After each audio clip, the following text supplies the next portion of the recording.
Pastaruosius 5 metus Spotify platformoje muzikos klausiau 321 209 minutės. Tai yra 223 paros. Aš turiu teisę tuo girtis. Visada stengiuosi derinti žingsnį prie muzikos tempo. Palankiausios ėjimų į dainos man turi būti tarp 100 ir 110 dūžių per minutę. Mano pašaukimas yra dainų kategorizacija. Playlistų sudarinėjimas reikalauja nuodugnios kokybinės analizės. Pagal ką skirstyti? Žanrą, nuotaiką, laikmetį, asociacijas. Grojaraščiai kemšasi nauja muzika, tad naktimis laužau galvą, kaip viską sutvarkyti. Tam reikia gebėjimų. Tikiu, kad puikiai playlistų sudarinėčiau už pinigus, tad aktyviai ieškau tokio darbo pasiūlymo. Kars nuo karto dienos eigoje susirūpinu, ar ateis ta diena, kai atrasiu viską, kas verta mano dėmesio. Sakysit, meno gelmės neišsemiamos, bet kas jei ne?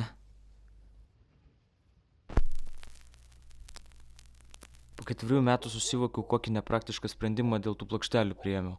Bet bent jau atsidaręs diskoksus galiu glostyti sąžinę, kad kada nors kolekciją parduosiu už 4-ženklę sumą. Arba galės vaikaičiai prie Akropolio už kapeikas išdalinti. Kartais susimastau keisti savo įpročius ir atsisakyti ausinukų. Juk daug straipsnių buvo, kad kenkia, o kai einu miegoti ausyse spengia. Trokštu pasidaryti tatuiruotę su nuorodai kokią grupę ar atlikėją, bet blogosios jėgos man primena, kaip dabar jaučiasi koks Kanye Westo fanas su balerina ant leškos. Teks rinktis iš mirusiųjų, išsiskyrusių negrįžtamai, šitie netinka, arba Roberto Smito.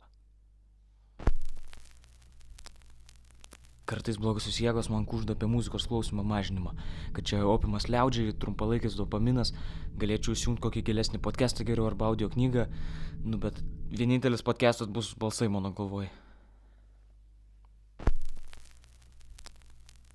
Sako, muzika žmogų blaško dirbti ir mokytis sunkiau, ne viskasgi tik mokslu paremta, man tai padeda muzika susikaupti. Padeda tikrai. Į savo siveką prisirašiau, kad mano hobis yra muzika.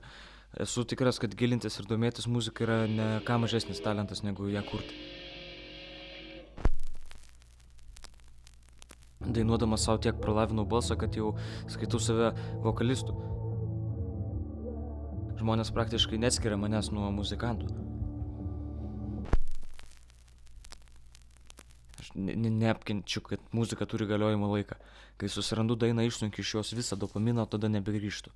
Ir išparduočiau savo vinilų kolekciją, kad iš naujo išgirsčiau kai kurias dainas. Kai nori pasidalinti dainą savo istoriją, bet kad nebūtų per daug cringe, reikia kokią gražią peizažinę foto įkelt šalia. Tada atrodo, kad nutraukiai šiandien ir derini dainą prie fotkės, o ne fotkę prie dainos. Turiu įdomų santykį su savo kaimynu. Kartais maestro užeina noras pirmą nakties klausytis operos. Tokiu atveju aš irgi pasidalinu su jo muzikinėmis rekomendacijomis. Slapta šazaminu dainas restoranuose, kavinėse, mašinose. Koncertuose susilaikau, nes žinau, kad nėra prasmės. Muzika išgelbės pasaulį. Jeigu nenešiosim ausinukų, aišku.